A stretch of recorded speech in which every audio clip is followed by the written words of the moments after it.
ఒక కామిటీ కులం రక్షించబడి మన మందిరానికి వచ్చింది. వాళ్ళు రక్షణ పొందటానికి కారణం ఏంటో తెలుసా? ఆ ఇంట్లో మన చర్చికి వచ్చే ఒక తల్లి కొడుకు వాళ్ళ ఇంట్లో అద్దెకుంటారు. ఆ యవ్వన బిడ్డ సత్ప్రవర్తన చూసి ఆ తల్లికి ఇద్దరు ఆడపిల్లలు.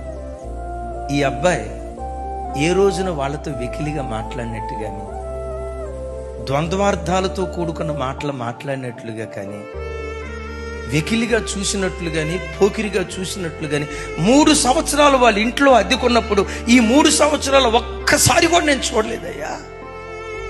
అసలు ఆ అబ్బాయి ఆడపిల్లలాగా దించిన తల ఎత్తడయ్యా. చాలా మంది యవ్వన బిడ్డలను చూసాం కానీ ఇలాంటి పవిత్రమైన యవ్వన బిడ్డను మేము ఎక్కడా చూడలేదయ్యా.